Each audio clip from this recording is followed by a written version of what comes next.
What's up, everybody? Welcome to Level 7. It's your man's Jam, and it's time for another episode in the Agents of Fandom podcast.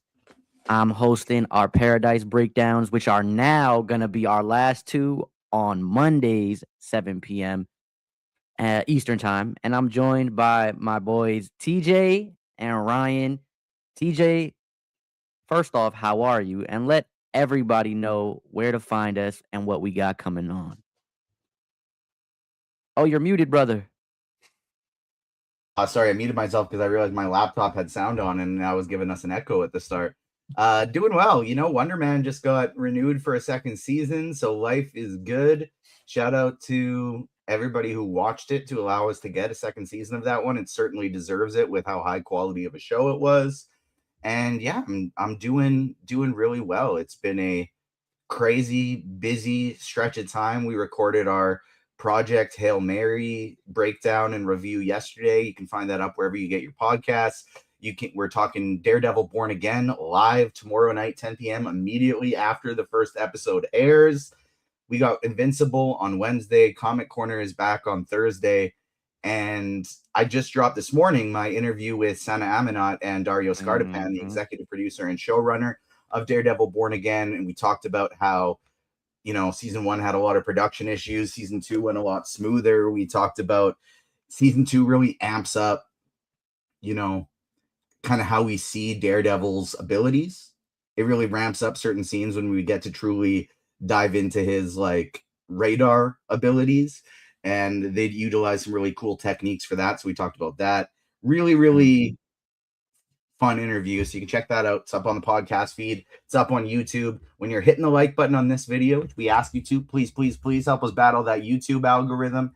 And you can check out the interviews, check out the podcast feed. Follow us on socials at Agents Fandom on TikTok and Twitter, Agents of Fandom everywhere else. We got some really, really good stuff in the works right now. And I feel like there was one more thing I wanted to bring up. I don't remember what it was. Maybe that Spider-Man brand new day trailer that you guys just talked about, That's right? streaming, anything that's coming out right now, we've been breaking it down. At this point, it's a hot time to be checking us out over here at the Agents of Fandom. We got everything. We got all your fandom needs. Ryan, how are you? And this is also, again, Ryan is here with us too, man. We talking about your show, man. I'm so excited to talk about this episode, guys. This is yeah, we're gonna get into it, but I'm very excited to talk about this episode. It's a good time to be a Marvel fan. We got the Spider-Man brand new day trailer, Wonder Man season 2, which is crazy to think about. A Marvel Spotlight series getting a season 2. That's crazy. It's good. And it's Daredevil Born Again Eve. I'm so excited. It's a good time, man. It's a good time. Well, before we get into our spoiler-free reactions and all of that stuff, I gotta ask you guys. It's been a week since I got to talk with you guys both. TJ, we talk here and there, but what you been up to? What you watching, playing, reading? I guess that's the mediums that we invest in, right? What you got going on, Ryan? I'll throw it right back to you. Oh man. I know last week I said I was near the end of Pokopia, but I'm much closer to the end this time. I feel like I'm about to roll credits. It's just a bunch of little things that are this takes a day to build. So I'm like, okay. So I appreciate that kind of stuff just because I don't want this feeling to end with this game. I'm really enjoying the game a lot. I've played every game, not all of them to the end. Pokemon wise, I never finished Scarlet and Violet just because of the way that ran on the Switch 1. And by the time the Switch 2 came, it's I'm preoccupied with other games. So I'm meeting Pokemon that I'm like, oh, I never knew you existed, really. So it's that's kind of the joy I'm getting from this game too, is getting to meet all these different type of Pokemon. And it there's so many different things and layers to this game with the story and stuff that I'm really enjoying. So can't recommend the game enough. Other than that, I haven't been watching too much. Like I said, after the Spider-Man brand new day trailer, I I had to throw on No Way Home, and it still hits like every time I rewatch it. And I watched Homecoming at night. exactly, like, and it's just like, man, every time these movies come out, I'm like, these live action Tom Holland movies, I'm like, it can't get better than this. And then the Brand New Day trailer does that in like a minute and a half, and I'm like, I don't know. It makes me remember why I love Spider-Man a lot.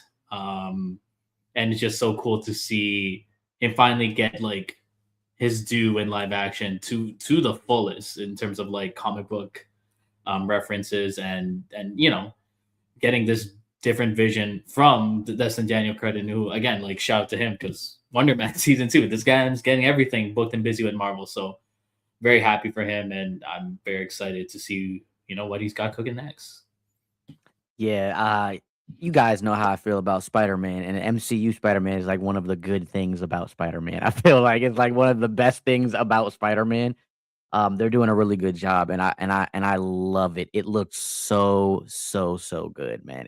This is like the most I've been excited for Spider-Man in a like long time. Besides from like no, I guess since No Way Home, you know what I mean. But like, yeah, I agree with everything you said, and Pokopia as well. I'm the difference is though I'm very early. I haven't even started building a Pokemon Center in the other regions yet, like the other areas. I went through the first two, and I was like, oh, okay, this is nice, and then I went back and just started building everything in my other area. And I'm trying to build like a warehouse right now for my storage issues. But everything as far as what I've been watching, honestly, is just a bunch of anime catching up because I had GalaxyCon this weekend.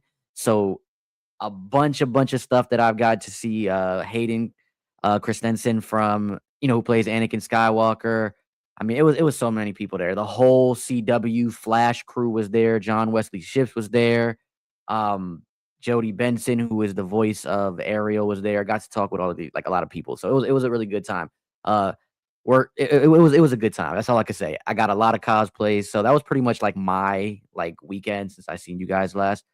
But I will be having I talked with TJ earlier today, a bunch of anime stuff coming, like articles, crazy. There's a lot of animes ending this next week coming as well as Paradise ending. So you got um it's a list. It's a list. I don't want to name all the shows, but it's an extensive list that you guys will be sure to be checking out. TJ, what have you been watching, reading, playing, catching up on this past week? Nothing, I haven't talked about a couple times on the show already, but because we're basically covering everything right now, I don't expect everybody to tune into every single one, and so I'll recap a couple of them. I've seen all of Daredevil Born Again. My review for that will drop tomorrow night, Tuesday night, soon as embargo lifts, right before the episode, and like just kind of a tease. The first 4 episodes I thought were just very solid, very good. I had super high expectations because season 1 had a bunch of production issues. Season 2, it was the same creative team going in through the whole time, and we ended at a point in season 1 that I thought we were going to just hit the ground running as soon as season 2 started. Didn't quite go as I expected, but man, the back half, episodes 5 to 8, the best 4-episode stretch of any Daredevil I've ever watched. Like, I was just on the edge of my seat the whole time, jaw dropped the whole final 2 episodes. Absolutely fucking incredible. So can't wait for us to start breaking that down, sharing that with the world. I saw Project Hail Mary, of course, which we did a podcast for. Loved it. All of my critiques, basically every single critique I have about the movie is, oh, I love this part from the book and it wasn't included. I don't actually have, like, looking at the movie in a vacuum, I don't actually have any complaints about the movie. If I had not seen the book, if I'd not read the book, I probably would have thought it was a 5 out of 5 movie for me. I put it at a 4.5 out of 5, just because there were some things that I thought this really mattered to the story that they didn't quite include. And so, but still a really great movie. Definitely recommend anybody who hasn't seen it yet, go and see it on the biggest screen that you can. I saw Bolt for the first time yesterday. I never actually seen the Pixar movie Bolt. Watch that. It was fine. It was fine. Shout out Miley Cyrus. Shout out, oh my gosh, why am I blanking on her name right now? Azula is Miley Cyrus's mom. the voice actor. Come on, Ryan, help me out. Great, It's killing me right now. Literally one of the most legendary voice actors of all time. Great Delisle. Thank you. She plays Miley Cyrus's mom in that one, so that was fun. But other than that, like I've just been playing a fair amount of PS5 lately. I've been playing MLB The Show because MLB The Show 26 just came out. Ruben and I are wonderful co-owner and producer, or not so much producer now. I handle that, but graphic designer. We console share, and so he bought it, and so I've been playing MLB 26. I bought Crimson Desert, the new game. I put about 30 minutes into it, I was like, wasn't really feeling it, but they just did a mega patch. They just did like a mega patch to solve all the like small gameplay bugs that were kind of hampering it. It's still a ton. Like, I don't think I can truly say if I like it or not until I put 2, 3, 4 more hours into it, because there's a big learning curve. Like, there's a lot going on. But definitely something I'm going to be diving into more as well. And then I just started reading Percy Jackson, The Titan's Curse. Percy Jackson, The Olympian Titan's Curse, the third book. I wanted to, catch up with my friends, jam. I don't want to be sitting there on the next season and we talk Percy Jackson not knowing what I'm talking about. I want to be in it. And so I'm in the middle of reading Titan's Curse, my 8th book of 2026. That's a lot of books, man. I think I'm on like second. Yeah, word. I think I'm on like my second book. To be fair, I read a lot of comics and manga, so I'll give myself kudos and pats on the back. Yeah, 100%. That counts. Especially if you add a bunch of them. Man, listen. I also read the Avatar, The Promise, and the Search comics this year as well. So like can tap that on top of it as well. Also been listening to a ton of podcasts. So like shout out all our podcast friends. I was just on Loving the Time of Hydra this past weekend with Jamie Dirac, Tony Pauletta. We talked season 3, Agents of S.H.I.E.L.D., Parting Shot, which if you've seen Agents of S.H.I.E.L.D., is a very, very sad and tough episode because 2 of beloved characters make their last appearance on the show. But we had a great time talking about that. And then I've been listening to a lot of pods, the Ringerverse, Phase Hero, the Controller Club, Reckless Rebellion podcast, House of R. And so really just doing a lot of listening and or reading while getting some things done lately. Yeah, man. You mentioned a couple things that I also did as well over the weekend, like Project Hail Mary. Such a good movie, man. I also have it high on my list. I gave it a 4 out of 5 on Letterboxd. There were some things that I was like, okay, I've never read the book, so I don't know much what to compare it to. But there were some things that I could have. I don't want to say did without, because that sounds negative. But to me, it's just a great film, though. Like, it's just a great film overall. I highly recommend people go see it in theaters, like you mentioned. I'm trying to think. You said something else that caught me, and I don't remember what it was. Dang, and I forgot I wanted to have it on on the top of my head, but that's okay. You mentioned something that I think it was Ryan. You mentioned something earlier that like had you like mouth wide open, like like shocked or whatever, like jaw dropping. And I said that for Daredevil Born Again. That's what it was. It was okay for Daredevil Born Again, right? It's crazy because that you have my expectations very high now, because now that you said that, I think about, which we're gonna get into spoiler free really quickly, but that was one of a few moments that I had in this episode of Paradise. And shout out to our friends in the chat. Actually, it was you, TJ. You just mentioned that's what it was, Crimson Desert. I can't believe you didn't like it. I'm in love with it. I literally just played 30 minutes. That's fair. Okay. I only got 2 hours in, and you said you need like 2 or 3 hours. I feel like I need like a whole day. Yeah, just to immerse myself in it, because it's so expansive.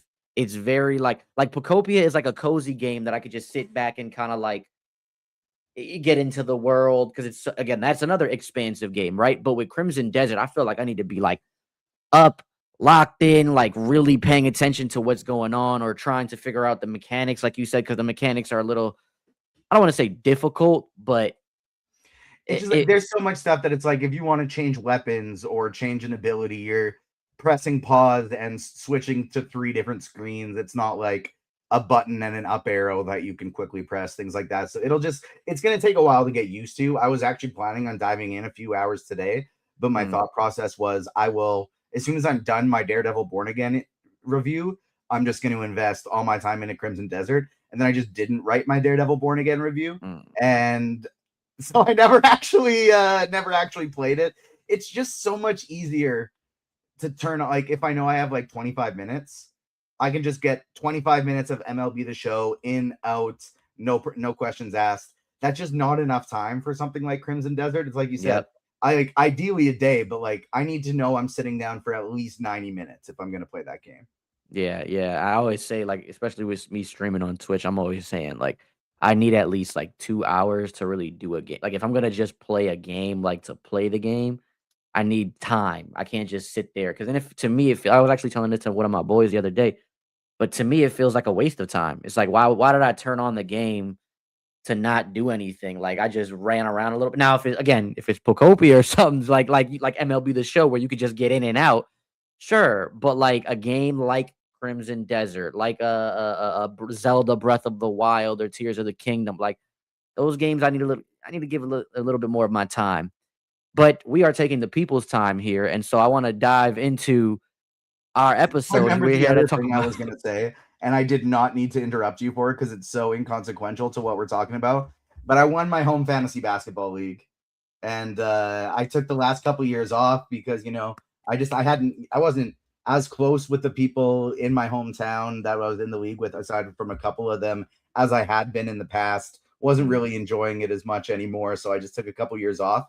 Came back this year, took down the championship, and so feeling pretty good.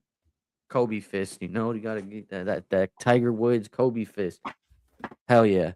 All right, yeah, let's break it down. I already kind of gave you guys my spoiler free reaction. I was shocked, mouth wide open, a bunch of times throughout this episode. It was to me, and this is the best spoiler free reaction I can give everybody that's watching now or later, and you guys as well. To me, this was the best episode of the entire series so far. TJ, throw it right straight to you. Straight to you. What do you think? Am I too high on the food chain, or do you feel like you're kind of agreeing with me there a little bit? I don't know that I'm quite as high up as you, but I'm not trying to pull you down. Like, I don't think you're wrong by any means. It was a really, really incredible episode of television. It was it's kind of, I think what held it back a little from me is that they have these three storylines going all at the once to collide together at the end, which I don't have a problem with, aside from one of them I just didn't care about. And I know it was incredibly important to happen. It needed to happen and happen at the same time as other events in the episode to make the story that they're telling work. But every time it's like there's these three different storylines. One of them I'm super invested in. I'm so locked in. I want to stay here. They go to the next one and I'm like, damn, they switched. But this one's still pretty good. I'm still in. And then they go to the third one and I'm like, okay, come on, let me check I'm not actually pulling out my phone and checking it, but like it just like got to one of those points where it's like they haven't done a good job of making me care enough about a certain group of characters throughout the season that when they go to them in these crucial moments, I just feel like I'm wishing these crucial moments weren't spent with them. Having said that, still a top tier episode of television, especially the last like 20 minutes, 30 minutes, just like nonstop chaos, absolutely incredible storytelling. Beautiful blend of score and music and needle drops within the episode as well. Like just really, really cool stuff. Yeah, that's what all of it was for me was just like you said, the score, needle drops. Oh, look at the doggo! The doggo is here. For those that are listening in on pods, TJ just brought his dog on screen with us, so we're getting a little view of that. If you want to check that out, you can check us out over on YouTube as well. But yeah, I just agree with everything TJ said. Honestly, to me, again, it was the best episode of the entire series. I couldn't believe it. I don't want to give too much away, so Ryan, give us your spoiler free thoughts before we get into this episode. Yeah, no, I honestly, it is my fate. Like, it is the most enjoyable to me of this season for sure. Like, I think, yes, there were better episodes emotionally for me, like episode 1 and episode 4, but this one, like, as a whole, like, seeing what we've ramped up to all season long to kind of come to this head, and like seeing these stories start to connect to one another, and it gets back to like these connections that we didn't think were possible, and we're really leaning more again into that sci-fi territory, or who knows. Like I'm like, okay, this is the show, this is what I love about this show, is like some of those elements from season one, and I'm like, okay, yes, like this is what we needed. And so yeah, that's why I really enjoy this episode a lot. Like you, Jam, I had a lot of moments where I'm like, whoa, like okay, we're doing this, and we're gonna get into it, but like there are a lot of twists or reveals or things that happened. I'm like, damn, okay. And the fact that this was like the last episode of the screeners, I'm like, oh my god. I texted TJ when we got them, and when I got to this episode, I'm like, I can't believe I have to wait like 7 more or 5 more weeks at the time for the last episode, because like where this episode ends is such a cliffhanger. And I'm like, that's why I'm so excited, kind of not knowing the finale now, because I really want to kind of go in fresh with that and like really see what they do in the finale. Because as much as was it season one was really ramping up to a really good point, but then that finale kind of dipped a little bit because of who Cal's murderer was. Like we were really building up this mystery of who murdered Cal, and it for it to be this guy we've never really seen throughout the whole season, it felt like a bit of a little underwhelming at that point. Don't give me And a I think, mystery if I can't solve the mystery. Like, you know what I yeah, mean? like I don't need to be able to, but the mhm. signs need to be there for someone who's really paying attention to be able to clock it. It always sucks when Yeah. something comes in out of nowhere and it's like, and here's this guy you didn't know and he did it. And it's just like, well, it was actually literally impossible to have been able to solve that. Exactly. And I think, we have a very big mystery left unsolved, and I am just hoping that the season 2 finale finally answers that, because like it is the one thing that will define what this show is moving forward, whether it is purely sci-fi, supernatural, or whatever. Like I think that's like the one thing that I need answered in the finale. But otherwise it's a very good penultimate episode. Like again, probably my favorite of this season. I think the one episode for me that's just a little bit higher is season one's The Day, where we go back and see that day of the apocalypse taking place. I think that was just such strong television, and just the tension and stress throughout that whole episode is like what puts it above this one for me. But again, this I appreciate that we finally are coming to an end with like a lot of these storylines and finally connecting them a little bit better now. It's in the same tier for me as both premiere episodes, season 1 and 2, season 2, episode 4, and The Day. That's kind of like the 5 for me that I would consider in the top tier. I would say though, Jam, I would say like the last 20 minutes of this episode, probably the best 20 minutes of the entire series. Mm-hmm. Yeah. It's fair. I think you guys make a lot of good points. Let's dive into it. Spoiler warning for those that are watching and haven't seen the episode. I've seen some friends in our chat here said that they haven't seen it, but they were just jumping in to say hi. So we just got to let you know we're getting into it. This episode is episode 7 of Paradise, the final countdown. I'm going to pass it to TJ so he can give us our recap. 3 separate stories are ongoing concurrently as Xavier and Teri are finally reunited. Jeremy and Robinson try to escape Paradise while Sinatra and Link meet up at the edges of the bunker. Xavier and Teri rescue Bean from Gary as chaos ensues inside the bunker. Link tells Sinatra he has traveled all this way for the mysterious Alex and is revealed to have the same name and birthday as Sinatra's dead son, Martha! Before she disappears and the leaders within Paradise begin to spiral, they initiate a total lockdown. Dr. Charabi sneakily kills Jane, all while Jeremy and Robinson break the oxygen lines, causing the bunker system to melt down. All appears lost, but the episode finishes with Sinatra entering a mysterious underground room where she greets Alex. Let's talk about it, man. First thing we got up on our list. You already mentioned this, TJ, so I'm going to throw it right over to Ryan. But Ryan, how do you feel about the storytelling aspect of this with the three stories converging into like a one and then moving the plot forward that way? I will say I think I do agree with TJ with that one where like it you become invested with some of these storylines and when they switch, it like comes at a time when like you don't expect it to switch. Like it's like the reverse Infinity War Endgame effect of like, okay, you're following these people and then you're like, oh yeah. Then you switch. It's like, oh yeah, I forgot about this other group of people, and you're still invested. You still have that same level of investment. But this one, yeah, there's a lot going on, and I get because it is the penultimate episode, we gotta wrap some of these things up.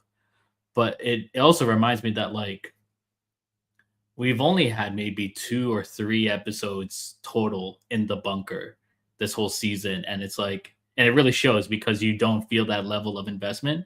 And I know that we had a whole season with these characters, but even then, like Jeremy and Robinson weren't that strong of a character in season one without like for Jeremy his dad, for Robinson without Xavier. It's like I appreciate that they're giving them the space to kind of shine a little bit, but I'm still not feeling this dynamic. And I mean, Jeremy's not really adding to that with the way he's being a little sassy with Robinson this episode. So, but like to TJ's point earlier, I understand that this is a key moment what they're about to do this episode, like with the oxygen and opening the bunker and stuff. It's like this is the catalyst for something big, but I just don't feel the emotional weight or investment to it.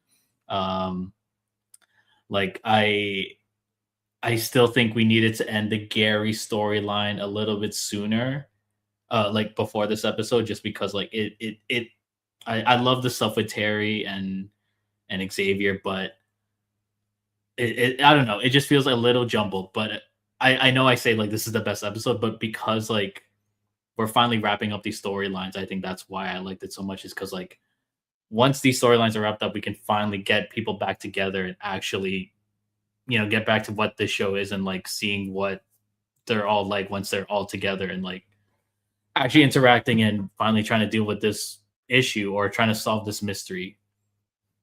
So yeah. I just realized this is off topic, but I just realized that I was kind of thinking going into this, hey, after Paradise ends next week, we're still going to be busy, Daredevil, Invincible, etc. But at least we're going to have a couple weeks off before anything else starts. Nope, Mall Shadow Lord April 6th. And Yep. so there's literally no Mondays off. We're immediately just into the Monday Mall Shadow Lord shows. And then, of course, The Boys is mid-April as well. But anyways, Monday Mall. I didn't actually Ooh. connect that together until this exact moment, and the ADHD made it so I had no choice but to blurt it out. It's just like to what Ryan said about the Jeremy thing. It's like, fuck this dude, man. Like I'm just he was in the season 1, he was kind of like this cool freedom fighter type guy, and he had a lot of redeeming qualities when he was next to what's Xavier's daughter's name again? Presley. When he was next to Presley, I feel like Presley brought out a lot of good in him, and I liked him as a character. Now, like, I'm just not really buying into this whole we both loved Cal, but we hate each other banter back and forth between the two of them. When he was like, crazy, my dad never talked about you, after she like says this really kind sentiment to him. Well, no shit, buddy. You think you're going to talk about the person you're having sex with your child's son? No, that's probably never going to come up, you stupid little shit. And so I just have kind of had enough of Jeremy, and especially in the rewatch, knowing like everything they're doing, they're just going to fuck everything up at the end of this, made it so much tougher to watch, to be like, why are you even doing this? What's your end goal? This is a terrible idea. There are people immediately outside trying to blow you up right now. Yeah, I was about to say, for me, is so I that's where I disagree with you guys, or I just feel different. I don't want to say disagree, but I feel different. I do really like the 3 storylines. I like that in most television because I feel like that's how Game of Thrones was. It was very much a lot of these storylines all going on at the same time, and then it comes to the end. You know what I mean? I think where I agree with you guys, though, where I do feel the same as you guys, is just not being as invested into these characters, right? But I just look at them as like we mentioned earlier in this episode, like in the episode, excuse me, earlier in this series that we've done this. I feel like I'll get them as a MacGuffin. Like they just remind me as the MacGuffin, the thing to get to where we're, you know what I'm saying? Like, and at the end of the day, like you just mentioned, TJ, they're really just there to have the climax, give us the big kaboom, oxygen, whatever failure at the end. And so while I'm not as invested into those characters as much. I am invested in what they're doing and like how it's gonna, you know what I mean, like play into the overall finale. And again, I do like three storylines or like I do. multiple I love storylines. that. I love that. You It's just just that don't think it's one of the working storylines here. sucks to me. Yeah, I got you. Um, so we do get our finally what we all been waiting for. At least I know. I mean, I could speak for us all three. I can't speak for everybody that's watching or listening at home, but for us three, we have been dying for this. We get our Xavier and Teri reunion. Boo, Gary. Big middle fingers to Gary.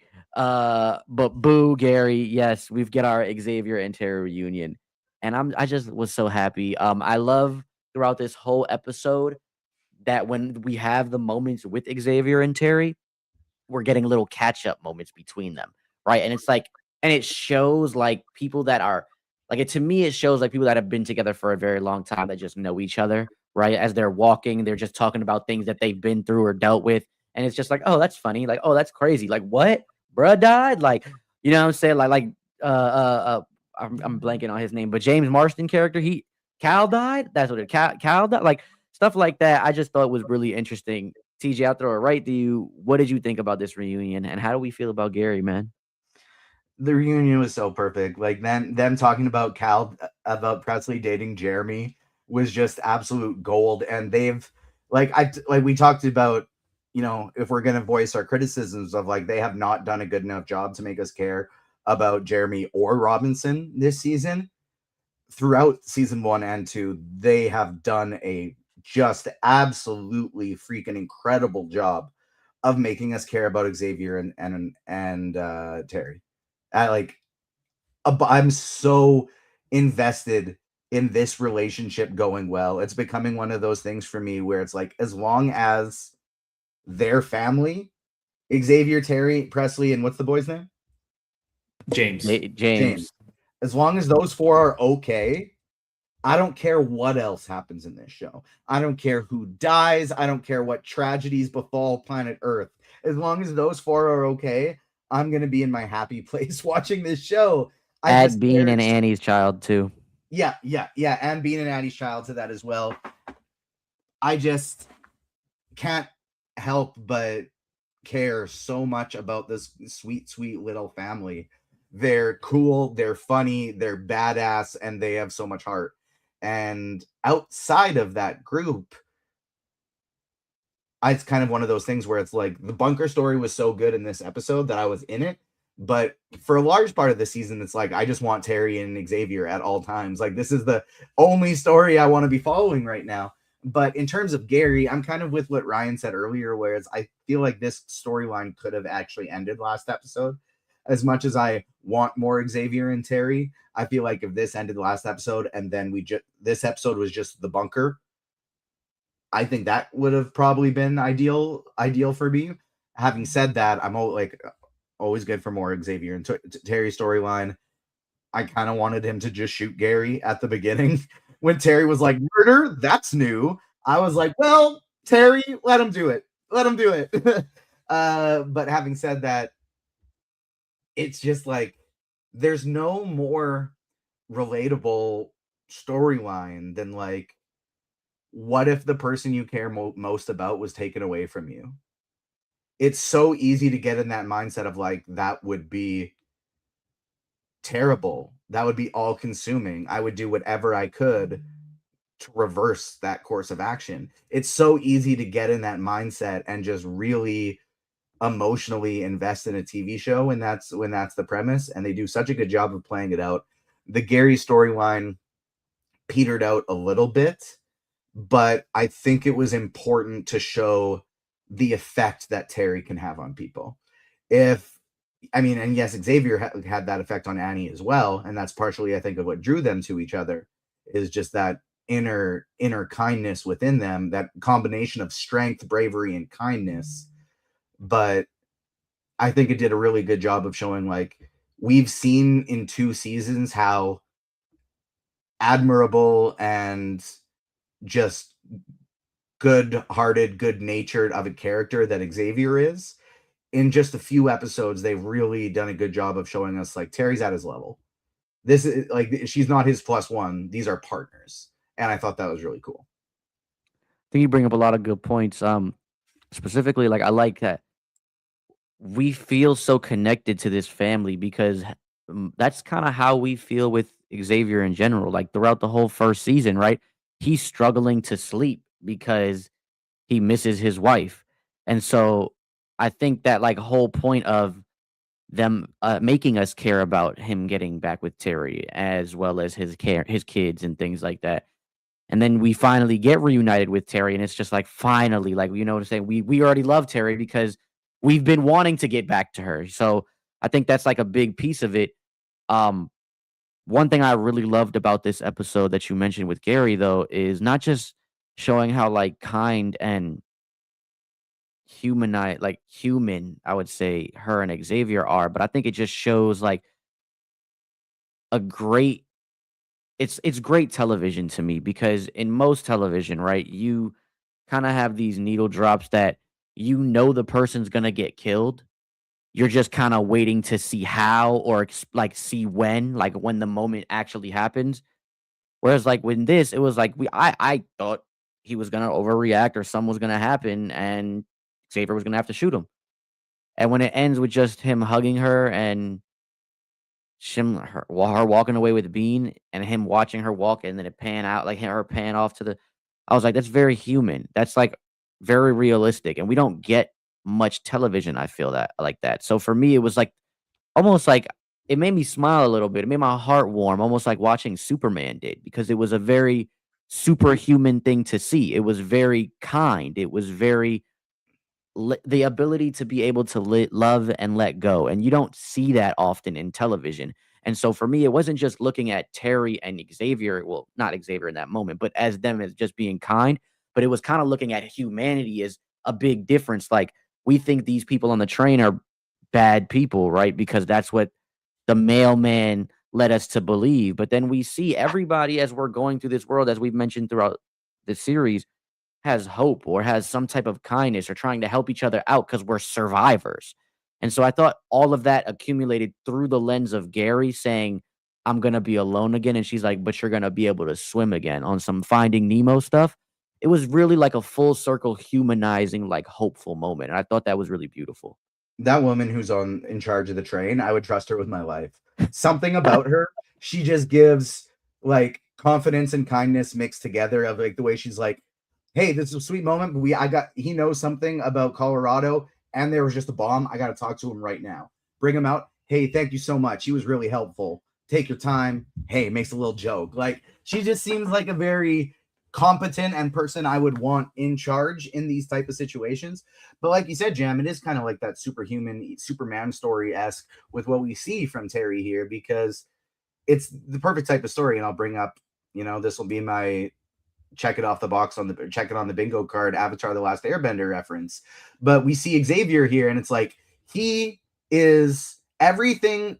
His entire thought process is understandable, and I honestly don't even think it crosses any ethical or moral lines. It is the apocalypse. This man has killed someone. This man has kidnapped a child. I just got you back after being without you for however long it's been. I'm going to kill this guy. And he tried to kill me. Like, I don't trust him to be like legit and fair, like level-headed in these discussions. I'm going to take him out. You know what? Fair enough. I get it. And it's very much ending of Avatar The Last Airbender. Spoilers for Avatar The Last Airbender. If you have not seen season 3, go do it. But at the end, everybody, Zuko and all of his past lives, they're all like, Aang, you got to kill this dude. He's committing genocide. It's been a 100-year war. You're the only one strong enough to do it. You got to kill this guy. and he still manages to find another way. Everyone who was telling Aang to kill Ozai, they were right. They were not wrong, but Aang had figured out another way because he was superhuman, because he is the only one who could do it. And that's what's supposed to make a Superman movie special, right? That's why, as much as like a lot of people really like Man of Steel, I think Man of Steel is a very good movie. Man of Steel is a terrible Superman movie. It's just not the character of Superman. I think it's a good movie. It's not the character of Superman, because at the end, when Superman snaps Zod's neck, that breaks who Superman is. He is always the one who finds another way. That's what makes him Superman. He is so overpowered that if you don't write it that he just makes to find another way, he's boring, because he could just kill everybody. He could do that at any point all the time. He's the most powerful character. And so you need to write him in a sense that all humanity needs to be protected. I am not the one who must pass judgment. There is always another way. And to see that from a character like Teri, it's a really great, and just like showing her ability to pull that guy off the deep end, whether he deserves it or not. It is very superhuman. Yes, sir. Ryan, how do you feel? You agree with everything me and TJ said here? We got Superwoman Terry over there. Oh my god, yeah, you guys said it very well, very well. Like I really love the moment that she has with Gary. Again, as much as we hate Gary, it shows that these characters are much better than us. Because like yeah, she's he kind of has a human moment with her where he's like, these last 3 years were like the best of my life, and through his flashback, we did see that. Like we can't let his one mistake, like, or a couple mistakes these last few episodes, like erase everything right that he did. At the end of the day, he did gather these people together. He did give them shelter for 3 years. Like, I would have never known that of some post offices could be like essentially a nuclear bunker. And so for him to have that knowledge and to open that up to these people, it's like, thank you for doing that. Like, you are still kind, you are still a good person. And he says that line to Teri, like, just can you make sure that like Bean remembers me, like the best version of me? And she's like, I'll tell him about the man who saved us. And it's like, yes, like, you, as much as like Gary did what he did, like to Enos and to almost Xavier, it's like he felt right in those in that, like, to get what he wants. He's like, I have been doing things for other people all this time. I think I deserve something too. And it's like, yeah, as much as we can hate him for that reason, like, I'm sure we've all been in that kind of scenario where we think we deserve something, and like, you kind of want to do whatever you can to get it. And like, he gave into those to that urge, and like, but at the end of the day, he's still human. Like, and Jam, to your point, like, I love that this show constantly shows us that these people on the outside are very kind, very, they like they like to work together. They build this sense of community. It, like, I think this coming out around the same time as Project Hail Mary reminds us that there is faith in humanity. When we work together, we can do wonders. And like, it's nice to have that kind of hope while the world is going to shit right now. So like, I think, yeah, I really love this moment with getting this moment in the penultimate episode, that like, maybe not everyone needs to die. Maybe there are other ways to solve this, and maybe that is foreshadowing something with Sinatra too. Like, we've said it this whole season, like, Sinatra has been, we've been pulling back the layers on Sinatra's character this season, and like, she at the end of the day is doing the greater good for everyone. And like, while we still don't know exactly what that is, we kind of root for her in that sense. Like, while her methods may not be right, like, at the end of the day, she is this woman with this grand plan and seems to have all these scenarios in place to make sure that that doesn't go undone. And I respect it. Like, I think that's what makes like Gary and Sinatra like very interesting villains of the season. Is that at the end of the day, they kind of believe they're right, and I think that's what makes a really good villain. The Sinatra thing is really interesting too with her this season compared to last season. And I was trying to really put my finger on what it was. And I think it's the fact that every time she's done something terrible, she has been fully aware that she is doing something terrible. You know what I mean? She's like, I have to do this because it will ultimately be for the greater good. But I'm aware that I am now a monster because I'm doing it. Whereas this season, it's very much like, this is for all of us. This is good. I am doing good. I can't tell you about it, but I'm doing good. And it's interesting because we don't really know until we find out what it is. Is this the same level-headed Sinatra that is calculated and is actually telling the truth and she is trying to do something good? Or is she descending into madness and trying to reclaim any sense of humanity and isn't thinking right and is ultimately going to fuck some shit up? We don't know, but it's kind of an interesting through line of her character to me of like season 1, when she was doing bad shit, she knew she was doing bad shit. She very much seems to think she is doing something for the better right now. Yeah, I mean, you guys said it best. I don't even know. I don't even have anything else to say, but besides that, like when it comes to the whole segment there, but from there we get like stupid ass plan from Jeremy and Robinson, and I mean, I feel like we kind of just mentioned that We hit already. that, yeah. Like it's nothing like it's just stupid trying to again. They're the MacGuffin. They're the MacGuffin to basically cause the what is it? No oxygen in the bunker. Essentially, that's what it's supposed to be. Like take away the oxygen from that room or whatever. Yeah, they were. If they cut off the oxygen supply, the doors will open. Yeah. And just at no point did they consider the consequence of what happens if we cut off the oxygen supply and the doors don't open? Which, again, the guy who made it is telling you they will. I get it, but like, bad plan. Bad plan. Yeah, and that's when the president Cal even brings it up. He's like, "Hey, like, what if all of the bad things go wrong at once? Like, you know, we can." And then he's like, "No, that won't happen. We already checked it." And then he's like, "All right, let me knock on some wood, like, just in case." But because of all of this, we get to the main like climax, I would say, or I guess the secondary climax of this episode, and that is Sinatra and Link's face off. But is it really Link? Dylan? Or is Martha!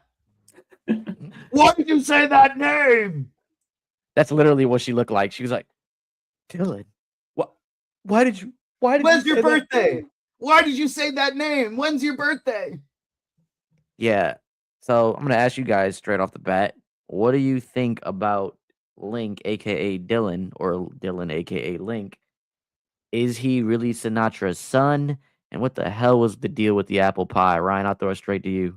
Oh, it looked good. Yeah. The way they were zooming in and focusing on the apple pie, it's like either this is didn't fucking finish it. That pissed me off. Made me so mad. You out in the I want to think about right. You haven't had apple pie. We talked about this, like our favorite food that we would have during the apocalypse. If we got that like one bite of it, it's like, oh yes, that's all I need. Like he wanted the apple pie. If your stomach's feeling off, put that shit in your hand and give it to one of your friends. Like if you have not been eating that well. Yeah, man. I don't know. Ryan, what do you feel? Do you feel like this guy is? Yeah, man. When this reveal happened, I was like, whoa, okay. Like, I mean, I know I've been saying it throughout the whole season of like these visions, like whether they're past, future, ultimate dimension. Like, it's like this is where it's like, okay, this show is really leaning into like, I don't know, sci-fi supernatural again. Like, I can't say for certain yet like what this is because we're really building up the Dylan, like this is like the son, because we have that thing of that we find out his birthday this whole episode, like May 16th. I will never forget Dylan's birthday is May 16th. They really hammer that home this whole episode. And it's like Sinatra and her husband have that talk like he would have been 26, which Link kind of said that's how old he is at the with Annie. He said that's how old he is. So it's like, okay, like we're really hammering home that Dylan and Link are the same person, or an alternate version of him. Like, and this all really ties into Alex and what Alex can do, whether that is, using all this energy to time travel, to open gates to another dimension. Like I say this sounds silly. Like if you told me like these theories before season 2 came out, I would think like this is not the same show. But at this point, like I can't close any of these theories off anymore because I don't know what else it could be. Like, and I thought it kudos was to an them. alien. Right? Like, who knows? I would not be surprised. Like, Not only is Sinatra Dylan's mom, but she's also Eleven's mom, and this is where the nosebleeds come from. yes, It was exactly. magnetic the whole time. Martha, jokes aside, this reveal actually hit really hard for me. I thought it was so cool. I still don't understand how it's happening. Daryl in chat theorizing that they're from different timelines and they're converging with that. One of the lines in this episode I took so much differently the second time around upon rewatch was when Sinatra, after she met him and she goes and she has sex with her husband for the first time in a long time, and she's like, we're back. When she was saying like, I did it, I thought she meant like, I found him, was the way I got it the first time. The way I read it this time was more, I created the situation in which our son is alive again. Not just I found him, but whatever I have been scheming behind the scenes with Alex, it worked because our son is alive. That is kind of how I took it the second time around. Yeah. And I think it's so fascinating. I don't know what it is, who it is. I certainly think that is her kid, whether it's from this timeline, another timeline, what clone, whatever, what have you. Maybe you guys are really, I don't know, but I do think that is her son. I don't know how he got there, but I think it's fascinating. And he fucking told us at the beginning of the scene, I'm Luke, you're Darth Vader. He told us. Oh my god. He told us. Yeah. I think he knows that's his mom. Oh, damn. Interesting. Okay, Wow. now here's the question: is you guys really think it's like time travel and stuff? I didn't even think of parallel universes or time travel at this point. Alex, that's why he's there. But okay. So this is kind of getting us to our final resolution, right? Final sequence, if you will. Everything's going crazy. And we get the big bombs going off. Not really, but the big bomb essentially is the oxygen going away. We got the gate outside, and then like you mentioned earlier, we got Sinatra basically going to the end of that tunnel to meet Alex, and then that's the end sequence right there. The final scene is she puts on a coat, like a lab coat, if you will, but it's not really a lab coat. It was more like a blazer, and she walks through these doors, and a bright orange light is on her, and she's like orange-ish, yellowish, reddish, whatever. That color spectrum there. And she's basically like, hello. Is it hello, Alex? She says hello, Alex, or hi, Alex. One of those. I think it's hello, Alex. Yeah. Right? Like that. My question generic is greeting, Alex. Generic greeting, Alex. Greetings, Alex. No. What the hell is Alex? What do y'all think? Just lay it on the line. Like, what do y'all theories? Brian, go first. What do you think Alex is? I've been constantly pushing the fact that like Alex is like some AI thing. Like I mean, okay, so let's go with the facts. Like the scientist early in Billy's flashback, his wife's name was Alex. He created whatever Sinatra needed to power the bunker or to siphon off energy from. And that's why it's so interesting that when Link says to her, like, oh, like, I am going to protect what I built, he makes a face. Like, he knows that she stole this tech from his mentor. So, like, there's that involved, too. And it's like, okay, well, I'm assuming Alex is this machine thing. I can't imagine it's a person. So that's why I'm going with that theory. Like, it is, like, some... It's like an AI. Yeah. But I'm curious to see what this AI can do because, like, for Sinatra to claim like, yeah, I did this, what in terms of like the link thing, like what TJ's talking about with, she created the scenario for this version of her son to exist. It's like, okay, how does Alex play into that? Like, I am still bamboozled by this. This is like the one big mystery. I am very excited to see where this leads to. Yeah, I think we all. So your theory is it's an AI, Yes, a yeah, clairvoyant AI, like Eagle Eye for like Eagle Eye yeah, essentially. yeah, Okay, yeah, yeah. okay. TJ, what you got? What you Like got? Arnim Zola. Yeah, yeah. Uh, Alex Perfect. is Sinatra's daughter, Link's sister. She is the first true mutant in the Oh my MCU, god. and she has the powers to alter reality and resurrect people from the dead. And so when Link slash Dylan died, Alex is the one who resurrected him, and she's now pulling in other people from other timelines to make the world whole again after the apocalypse.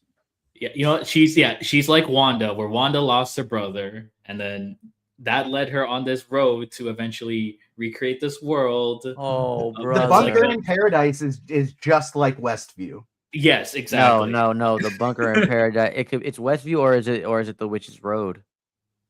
Oh, Or no, you know what? Maybe it is Westview and where uh uh um Xavier went You're to telling is me the Jane Witch's doesn't Road. act like somebody who's being mind controlled in a Westview situation? Also, R.I.P. Jane.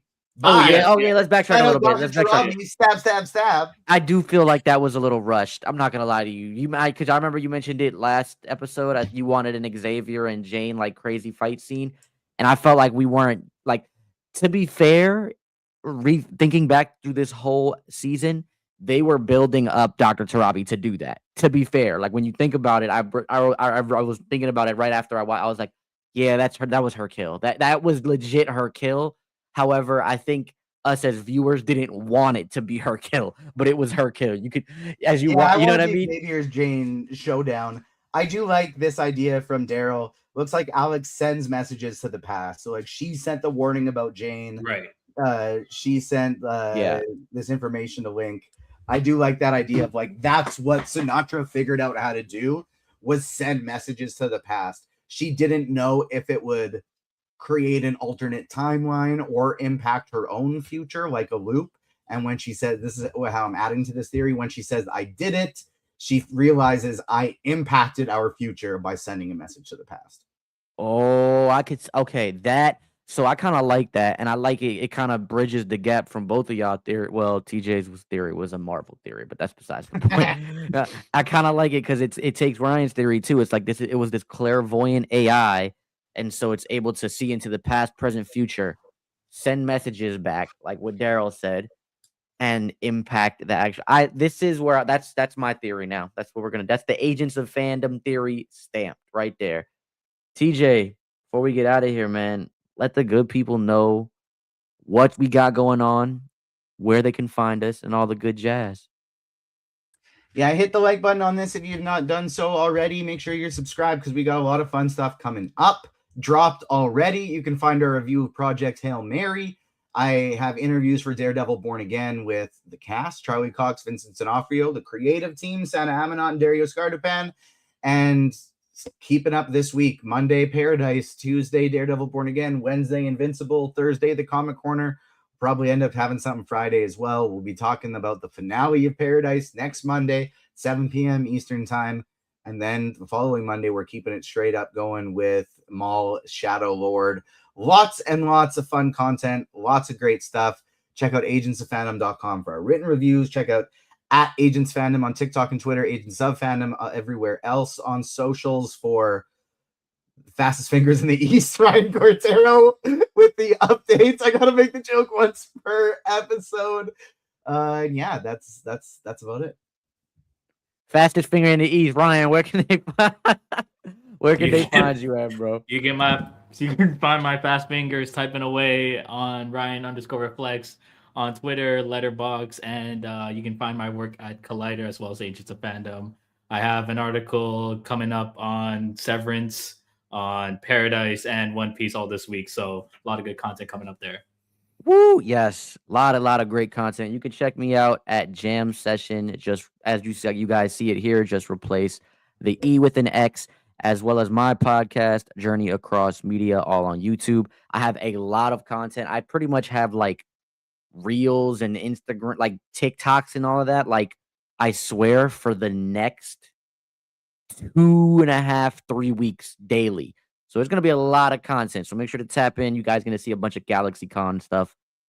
And that's it. We will see you guys next week on our Paradise Breakdown. Much love from Agents of Fandom. You guys have a great night. And if you're watching afterwards, show love, man. Peace.